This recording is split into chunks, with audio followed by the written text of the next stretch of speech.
So hello everyone, मेरा नाम है आदित्य एंड स्वागत है आपका मेरे एक और न्यू वीडियो में। तो आज है मेरा यकीन 2.0 का डे 37 एंड आज की इस वीडियो में मैं आपको बताने वाला हूँ कि मैं अपने बैकलॉग्स कैसे कवर करने वाला हूँ। क्योंकि यार 2 दिन से मेरे साथ बहुत सारी चीज़ें हुई हैं। कभी मेरा लैपटॉप ख़राब हो जा रहा है, कभी मेरे को बाहर जाना पड़ जा रहा है किसी काम के साथ, कभी घर में कुछ प्रॉब्लम हो जा रही है, कभी मेरे को डीमोटिवेशन सा फील हो रहा है, कभी मेरी तबीयत थोड़ी ठीक नहीं लग रही है एंड मतलब ना कुछ ऐसा हो रहा है मेरे साथ जिसकी वजह से मैं पढ़ नहीं पा रहा हूँ। कभी मेरा वाईफाई बंद हो जा रहा है, कभी यहाँ नेटवर्क इशू हो जा रहा है। आज की इस वीडियो में मैं आपको बताने वाला हूँ कि मेरे जो बैकलॉग्स हुए हैं एंड टोटल बैकलॉग्स बताने वाला हूँ कितने हैं एंड कैसे कैसे मैं उनको कंप्लीट करने वाला हूँ। और लाइव लेक्चर्स तो यार अभी ले नहीं पा रहा हूँ मैं बिल्कुल भी। सो यार मतलब अभी तो थोड़ा मेरे पे लोड भी बढ़ चुका है कि मैं अपना टेस्ट कैसे दूंगा 16 अगस्त को। एंड 16 अगस्त को शायद 2 टेस्ट है हमारे। सो वो कैसे देना है उसके लिए मुझे पूरी प्लानिंग करनी पड़ेगी। तो उसको मैं अलग से वीडियो बताऊंगा, अभी उसकी प्लानिंग मैंने करी नहीं है। सो अभी तो मैंने प्लानिंग करी है कि मैं अपना बैकलॉग्स कैसा करने वाला हूँ। तो चलिए वीडियो को स्टार्ट करते हैं। आपको बताता हूँ कि मैंने अपनी कॉपी में लिखे हुए हैं कितने कितने बैकलॉग्स हैं एंड थोड़े बहुत मैंने अभी सुबह से कर लिए हैं कंप्लीट। ये वीडियो मैं दिन के टाइम रिकॉर्ड कर रहा हूँ अभी 2 बजे, तो सुबह से मैंने थोड़े बहुत कंप्लीट कर लिए हैं। तो आपको बताता हूँ मैंने क्या क्या किया है। सो गाइस अब मैं बताता हूँ कि मैं अपने बैकलॉग्स कैसे क्लियर करने वाला हूँ। सबसे पहले मेरे फिजिक्स में अगर मैं आप लोगों को बताऊँ, फिजिक्स में यार मेरा मोशन इन स्ट्रेट लाइन में 4 लेक्चर्स का बैकलॉग है, जिसमें कि मैंने अभी सुबह से मैंने 2 लेक्चर देख लिए हैं। मतलब 6 लेक्चर थे पहले और 2 लेक्चर मैंने देख लिए हैं एंड अब 4 लेक्चर ये बचे हैं। एंड उसके बाद इसकी 5 डीपीपी बची है एंड 7 डीपीपी मेरी यूनिट एंड मेजरमेंट की बची है, जो कि मैं टेस्ट से कुछ दिन पहले करने वाला हूँ, उसको अभी नहीं करने वाला हूँ। अभी मैं क्या स्ट्रैटेजी लेके चल रहा हूँ कि पहले अपने लेक्चर्स कंप्लीट कर लूँ एंड डीपीपी वगैरह बाद में सॉल्व करूँ। अभी बस नोट्स एंड लेक्चर्स पे फोकस करता हूँ एंड जितनी क्वेश्चन प्रैक्टिस हो रही है वो जो हमारी लेक्चर में क्वेश्चन प्रैक्टिस होगी उसी को मैं फॉलो करने वाला हूँ। एंड टेस्ट के टाइम में जो मेरी डीपीपीज बची हुई है एंड जो पीवाईक्यू बुक मैंने ली है उससे मैं क्वेश्चन प्रैक्टिस करने वाला हूँ। सो केमिस्ट्री और मॉड्यूल भी है ही मेरे पास। तो केमिस्ट्री में मेरा सॉल्यूशंस के 9 लेक्चर्स बैकलॉग है, जो कि मैंने स्टार्ट भी नहीं करा था अपना सॉल्यूशंस। एंड रिडॉक्स के मेरे उसमें 5 डीपीपी बचे हुए हैं एंड 8 डीपीपी मेरे सॉल्यूशंस के हैं। तो वो सॉल्यूशंस को मेरे को इतना टेंशन नहीं, क्योंकि सॉल्यूशंस मैंने अपने ऑफलाइन कोचिंग से करी थी 12th में, तो वहाँ से मेरे को बहुत फ़ायदा मिला था एंड अभी तक मैं मतलब मेरा बहुत स्ट्रॉन्ग है वो चैप्टर। एंड मैं वो बस उसको रिवाइज़ करना है, फटाफट में इन लेक्चर्स को 2x पे देख के क्वेश्चन वगैरह लगा के एंड इसको मैं कर लूँगा। तो सेम और रिडॉक्स भी मैं लेक्चर्स तो मेरे कंप्लीट हैं ही, तो मैं डीपीपी करने वाला हूँ इसकी। एंड अब बात करते हैं जूलॉजी। तो जूलॉजी में मेरा क्या होने वाला है कि स्ट्रक्चरल ऑर्गेनाइजेशन इन एनिमल्स के मेरे 4 लेक्चर्स हैं। क्योंकि यार ये चैप्टर्स में इतना स्टार्टिंग का मेरे को टिश्यूज़ का पूरा क्लियर है इसका। एंड 4 लेक्चर्स के बचे हुए हैं जो कि मैं 2x पे करके देख लूँगा विद नोट्स। एंड डीपीपीज भी इसकी ईजी होंगे, वो मैं कर लूँगा। And breathing and exchange of gases का एक लेक्चर जो कल ही स्टार्ट हुआ था, कल या परसों, तो उसको मैं कर लूँगा कंप्लीट। सो ये मेरा, और फिर हम बात करते हैं अपना बॉटनी का। तो बॉटनी में मेरे 2 लेक्चर बचे हुए हैं, यूनिट ऑफ लाइफ के and cell the unit of life के मेरे 2 लेक्चर्स बचे हुए हैं। और सेल साइकिल एंड डिवीज़न के 6 लेक्चर बचे हुए हैं और 3 डीपीपी है। इसकी डीपीपी मेरी कंप्लीट है। सो ये मेरा पूरा बैकलॉग रहने वाला है जितना मेरे कंप्लीट, जो मेरे को अपने 16 अगस्त से पहले कंप्लीट करना है।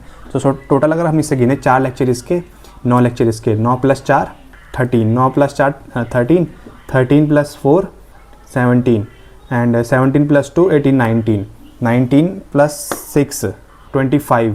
तो 25 लेक्चर्स मेरे को करने हैं, कम से कम 20 अबव ही हो गया। मैंने सोचा 20 तक होंगे, 25 लेक्चर्स हो गए एंड ये मेरे को कंप्लीट करने हैं with notes and with question practice. So क्या मैं इसको कंप्लीट कर पाऊँगा? आप कमेंट सेक्शन में ज़रूर बताना है। आपके कितने कितने बैकलॉग्स हैं कमेंट करके मुझे अभी बताओ। एंड टेस्ट की क्या प्रिपरेशन चल रही है आप लोगों की, क्योंकि यार मेरे को एक कवर अप करना पड़ेगा। एंड अभी मेरे पास कितने दिन बचे हैं? 7 8 9 10 11 12 13 14 15। मेरे पे टोटल 9 डेज़ बचे हुए हैं इस चीज़ को कंप्लीट करने के लिए। 9 डेज़ में क्या मैं कंप्लीट कर पाता हूँ with question practice and notes. तो चलिए अब इसको इस सीरीज़ में हम देखते हैं अपनी। और अब डेली वीडियो आने वाली है, अब मैं कंसिस्टेंसी नहीं तोड़ने वाला हूँ। एंड यार एक दिक्कत है कि मैं study with me live and मैं अपना क्लिप्स वगैरह रिकॉर्ड नहीं कर पाऊँगा अपने बीच में जो टाइम लैप्स वगैरह होते हैं, क्योंकि यार मेरा जो लैपटॉप है वो ख़राब हो चुका है एंड उसको मैं यूज़ नहीं कर पा रहा हूँ। तो मुझे फ़ोन से ही क्लास लेनी पड़ रही है, इसी से मैं वीडियो रिकॉर्ड करता हूँ। तो ये प्रॉब्लम आ चुकी है मेरे पास, तो ये क्लिप्स वगैरह मैं रिकॉर्ड नहीं कर पाऊँगा पढ़ते हुए। सो गाइस आपने वो तो देख लिया है कि मेरे कितने बैकलॉग हैं। 25 लेक्चर्स का मेरा बैकलॉग लग रखा है, जो कि बॉटनी और जूलॉजी में तो मैं कर लूँगा आसानी से, बट दिक्कत है केमिस्ट्री एंड फिजिक्स की। एंड उसमें मैं क्या करने वाला हूँ, जैसे मैंने फिजिक्स के 2 लेक्चर अपने देख लिए हैं, तो अब मैं 2 लेक्चर और फिजिक्स के देखने वाला हूँ। फिर मेरे 2 लेक्चर बचेंगे, वो मैं कल करने वाला हूँ या रात को करने वाला हूँ। तो आज के मेरे टारगेट है, जैसे हमारे पास 9 दिन बचे हैं तो डेली मेरे को करना पड़ेगा 5 डेज़ में कंप्लीट। ये सारा 4 डेज़ में मैं लेके चल रहा हूँ, 4 या 5 डेज़ में मैं इसको कंप्लीट करने वाला हूँ। तो एक दिन में अगर मैं लेके चलूँ, एक दिन में मेरे को 4 लेक्चर अप्रॉक्सीमेटली देखने पड़ेंगे, 4 लेक्चर मिनिमम देखने पड़ेंगे। अगर ज़्यादा हो सके तो ज़्यादा भी मैं देखूँगा। सो ये मैं स्ट्रैटेजी लेने वाला हूँ एंड नोट्स बनाने वाला हूँ सिर्फ, एंड क्वेश्चन प्रैक्टिस जो क्लास में कराएंगे सर लेक्चर में वही करूँगा। एक्स्ट्रा डीपीपी वगैरह वो बाद में करूँगा, जब मेरा लेक्चर कंप्लीट हो जाएंगे। उसको मैं टेस्ट से 2-3 दिन पहले हर डेली करूँगा सारे डीपीपी सॉल्व। एंड जो पीवाई की बुक मैंने ली है अपनी ओसवाल की 39 ईयर्स की पीवाई की बुक, जो कि मैं अपनी हर वीडियो में बताता हूँ आपको कि मैं ये वाली पीवाई की बुक यूज़ कर रहा हूँ अभी रिसेंटली। तो ये मेरी पीवाई की बुक है जो मैं यूज़ करने वाला हूँ अपनी ओसवाल की 39 ईयर्स की। तो अगर आपको ये बुक चाहिए तो इसका लिंक मैंने डिस्क्रिप्शन में दिया हुआ है, एंड इसके फीचर्स मैंने आपको अपने एक वीडियो में बताए हुए हैं, आप चैनल पर जाके चेक कर सकते हो, जो कि सिर्फ इसी के ऊपर पूरी वीडियो है। And 39 years PYQ NEET Oswaal की। तो इसमें यार इसमें हमें 2025 एंड 26 का पेपर सॉल्व मिलेगा विद फुल आंसर्स, एंड उससे पहले के पूरे PYQs मिलने वाले हैं with short notes and with mind maps, ठीक है। तो आपको इसका बहुत फ़ायदा होने वाला है। और अगर आपको ये बुक बाय करनी है तो आप ओसवाल की वेबसाइट पे जा सकते हो, जो नीचे लिंक दिया हुआ है मैंने कमेंट बॉक्स में, एंड वहाँ पर यूज़ कर सकते हो मेरा कोड आदित्य20। तो उससे आपको 20% डिस्काउंट मिल जाएगा मेरे कोड यूज़ करके आप उस इन बुक्स पे। तो आप ज़रूर चेकआउट करना। तो अभी मैं पढ़ने बैठता हूँ, अभी हो रहे हैं 2:05 एंड मैं इस वीडियो को रिकॉर्ड कर रहा हूँ। तो अभी मैं पढ़ने बैठता हूँ और रात तक मैं इस वीडियो को रात तक मैं पूरा कंप्लीट कर लूँगा। तो बीच बीच में थोड़ा ब्रेक लेते रहूँगा, एंड पूरा रात तक मेरे को आज अपने 4 या 5 लेक्चर कंप्लीट करने हैं। अभी 2 तो मैंने देख लिए, एंड 3 और या 2 और मैं कर लूँगा, अगर ज़्यादा हो सके तो ज़्यादा कर लूँगा।